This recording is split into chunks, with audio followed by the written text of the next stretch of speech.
whether it's a lead or whether it's a information on a story. Do you ever use it that way? Since I've been doing it all the time, it's absolutely beaten out the me going out and walking the streets and stopping random people. And also, there's no sidewalks in Pembroke, so I've heard that. yeah, I've read it somewhere. Yeah, we hear that. So what happens now is I put something up. I can just post a question, and that goes to 600 people. Whether it's students, whether it's people just that are at home for the day, whether it's people checking at night, anybody, and they're allowed to comment on that. And there is sort of an ethical question, I guess, that comes up with, do I just use what people write and not ask them? And I can, but I don't. I do ask people, do you mind if I use this like in my story that I'm working on? And I do get leads that way. The Pembroke Connect, someone posted about they just said, I think I'm gonna collect shoes for Haiti.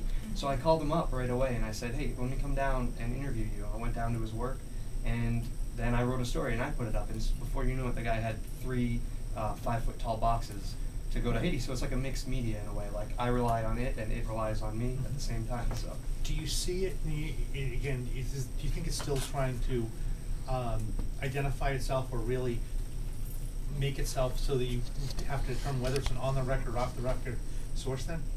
I think because it's almost a public forum that it is on the record in most cases. But I think the problem that you have sometimes is people, there's no filter when you're on the computer.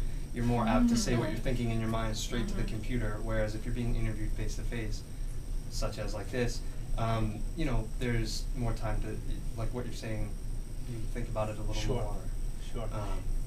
It's just interesting when you talk about it with the news. I know that recently there was a high school hockey player who was paralyzed from the chest down, and that Facebook was the way the family communicated out the status of it, rather than using, again, traditional sources.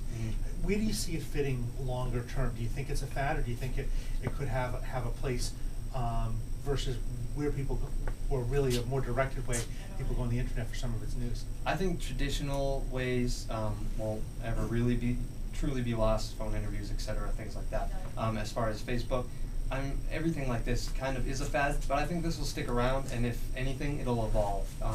It'll go into a different place, rather than there being a time delay between 2 people talking. Like if someone writes on my wall, it'll be instantaneous, so it'll be like as if we're on maybe like an AIM type thing when you're talking to people. So I think already in the works. Yeah, I think it'll just update. Why don't we take a step back now that I think about it, because we're talking a lot about Facebook and posts and walls and things, and some people may not be familiar. You have 1,600, almost 1,600 people from Pembroke, which is amazing when you talk about a community of just shy of 20,000. Facebook is define social media. Social media is right now the avenue and the vehicle for people to connect and be together. That's why the word connect is so important. But it is the vehicle that people are using right now. And I think that with the newspaper, I think that everybody is always going to want that feel. I need to hold it, I need to touch it, I need to love it type thing. You're never going to get that with the internet. One thing too, when you're talking about the internet, it is almost like being at a cocktail party. So you want to be very sure that what you say and what you type is really what you mean before you had a glass of wine or 2, because it's always there and it's always going to be there. So that's why I worry a little bit with some of the younger kids and some of the things that they're saying on there. I don't think they realize that could be Googled for the rest of their entire life. So I think that social part of it and the conversation, being careful what you say, probably putting it in the newspaper, it's probably smart to say, do you mind if I write that?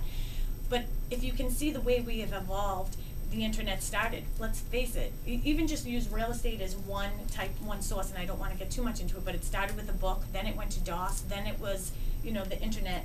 Now look where we are. We're at Twitter. I'm already working on stuff for Twitter. So Facebook is almost behind me a little bit. I mean, it's there and it's always going to be there, but it's always evolving, always. And what Steve was just talking about is called Google Wave. You can actually YouTube it and go Google Wave, and you will see what the next generation is going to be. You will be typing, and I will be watching you type. That's scary. You won't be able to I'll see you delete if you say something. I'll see you deleting it. So it means that I shouldn't type as fast because I tend to make slowly. errors at that point. Type slowly. So let's